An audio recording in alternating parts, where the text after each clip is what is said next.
Hi, Virgo. Welcome to your May 2021 Astro Update. It's Rena here, your Moon in Virgo lady.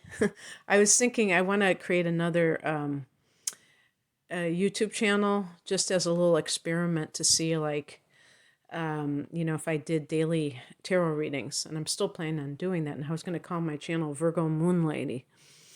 I thought that would be kind of funny.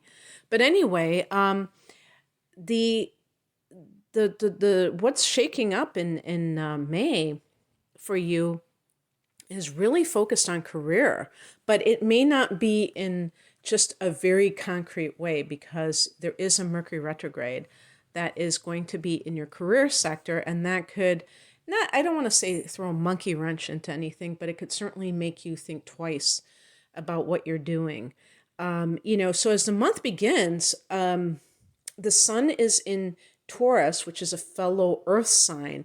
And whenever we have the sun or personal planets in a sign that is in the same element as our sun, or you could say rising sign if you're listening for the rising sign, there is a sense of affinity, and it forms a trine, which is a very positive angle.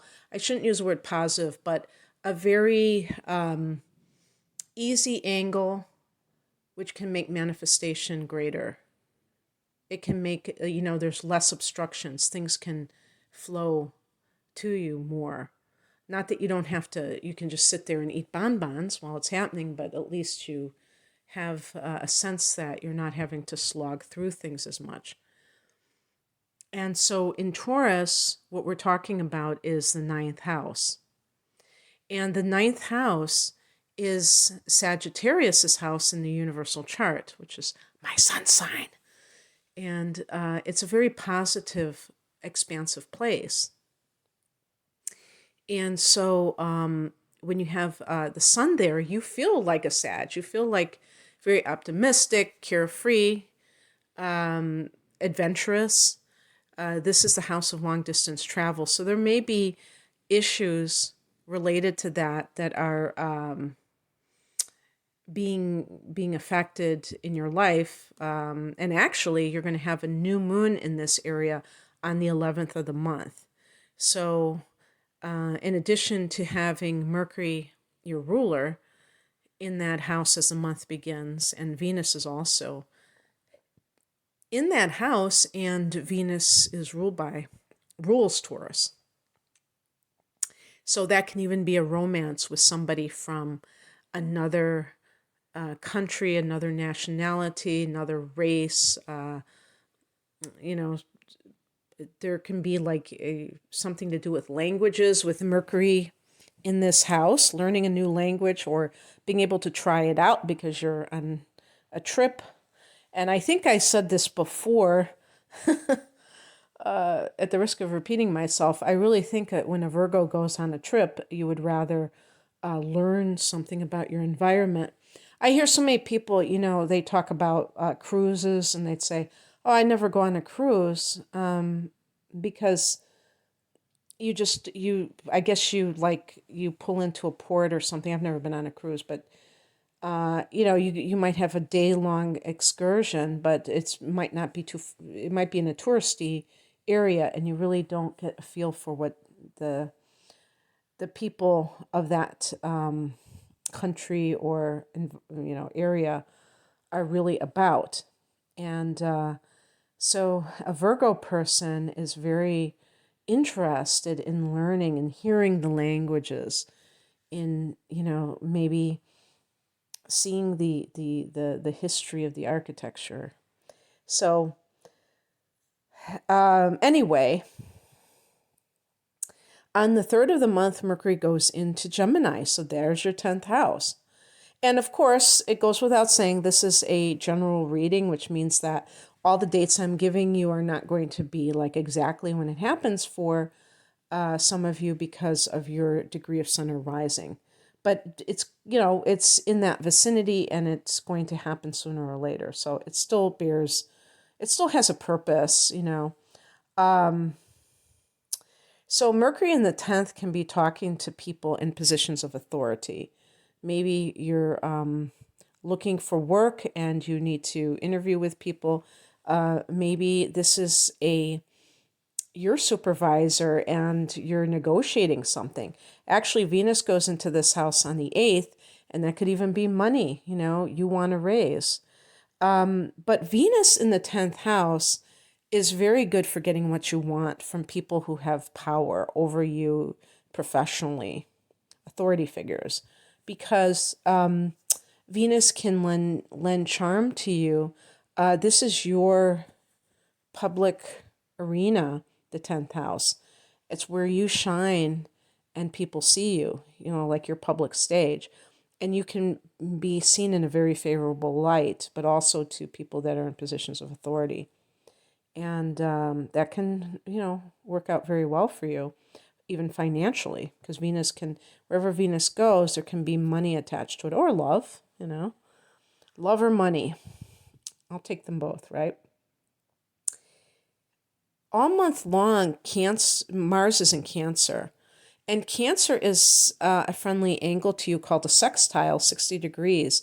And sextiles are like trines, but, you have to apply a little bit more effort to get what you want.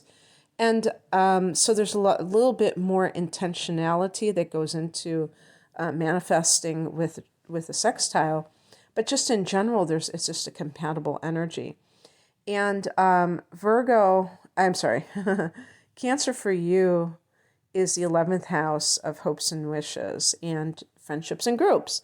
Mars here can be like if the group has a political connection to it or theme to it, this could be activism, going into the streets, doing that kind of thing.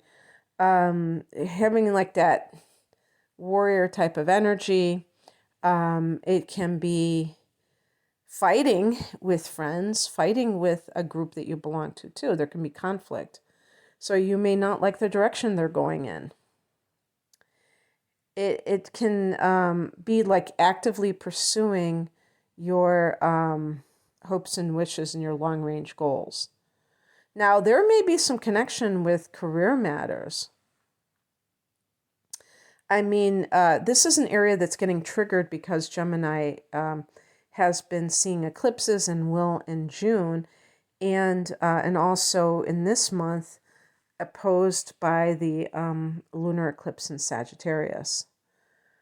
North Node is transing that 10th house of career, and that can lead to feeling a sense of having to fight for your dreams, and maybe other people are not supportive of them for some reason. And that can be very eye-opening. That doesn't have to be bad, because you can go, okay, I see. So now I'm starting to experience success, and now I'm starting to have these conflicts with you. Wow, very interesting. So I guess you're jealous, you're envious of me, or it makes you feel bad about yourself that you're not achieving your dreams, so you're going to try to squash mine. And it really can give you that sense of like, wow, so this is what it's going to be like. And it can be disillusioning sometimes, but it can also be, it can make you aware of human nature and how other people may be very subtly holding you down. There's that term, crabs in a barrel. And so being able to fight for your dreams, even if those around you are trying to be naysayers, that's why it's always good to keep your dreams close to your vest, because it can trigger people who feel unfulfilled in their life. And they might not be evil, terrible people. They just may be very insecure, because when somebody is bettering themselves and really, I don't even call it bettering yourself. You're just wanting more from life and going after it. It threatens them because they convince themselves that it could never happen. And that's on them. That was their choice. So On the 11th, I already talked about that, the new moon in Taurus in the area of, um, academia, long distance travel, also belief systems, changing your life philosophy. I know that sounds kind of weird because you're not going to just do it on that date intentionally, but it's just an evolution into thinking, hey, I used to think life was all about this, and now I realize that there's more to life than just my career. I need to have a way that I make sense of the world. So I've been going to this spiritual center, and I've been taking yoga, and I see so much how my life is benefited from these different ways of looking at things. On the 13th, Jupiter goes into Pisces, and that's your opposite sign. I'm going to have a separate video all on that. Maybe I'll do Virgo Sun and Rising next. But in a nutshell, this is going to be in your 7th house of committed partnership. And it's going to just be there for a few months. It's going to go back into Aquarius. So it's going to go back into that practical work area. But it's a decent amount of time, a few months. And then at the end of the year, it will go into Pisces for the full length of the transit in 2022. So this can be very good for marriage or committed partnership where there is more possibility of it happening, more opportunities to meet a person that you would want to be like a life partner type of an individual. This can be great for people who have clients because you might get more of them. On the 20th, the sun goes into Gemini, again in that career sector. The sun is that sense of ourselves in this incarnation. I mean, obviously this isn't your sun sign, but that's what the sun represents, is your I don't want to say image, but your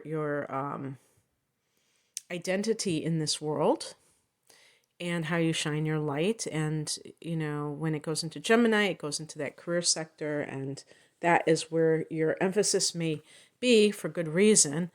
On the 23rd, Saturn goes retrograde at 13 degrees of Aquarius.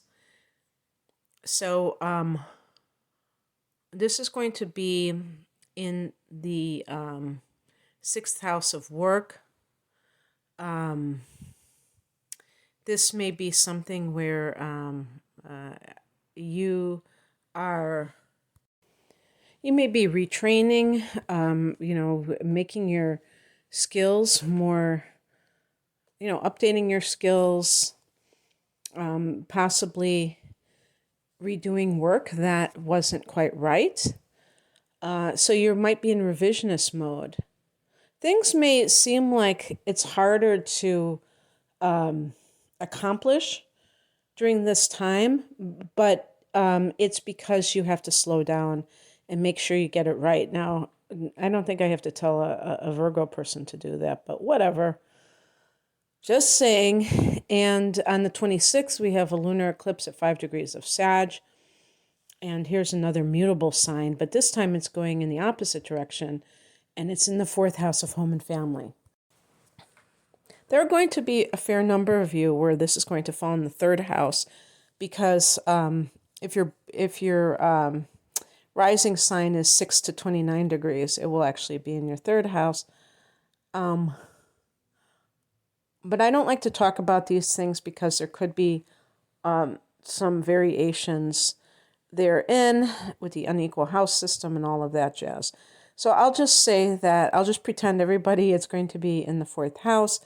And this can be an emotional time where not just because things can be changing on the home front, but because it's a lunar eclipse, it can dredge up things from the past, from childhood. And these may be things that you didn't want to necessarily think about. But it can be very healing to bring it out into the open. But this is a great time if maybe you've had a house on the market for finally getting it to sell. That might be, it's just like at the 11th hour, when you're just about to throw in the towel and then it sells. And it seems like it just was very easy. On the 29th, Mercury goes retrograde at 24 Gemini. So this is that rethinking of career. So you have retrogrades in both the 6th house of work and the 10th house of career. So there is definitely something with your work life that is that you're thinking about maybe trying to tweak, change, regroup. And by the way, with the 6th house, it can also be about health. So your regimens may change with your health matters. Maybe you're going to be doing different things, different disciplines. Maybe you're like going off of a certain diet, letting go of it. Saturn can be very restrictive, and now you've reached your goals, or you're changing what you're going to do in that regard.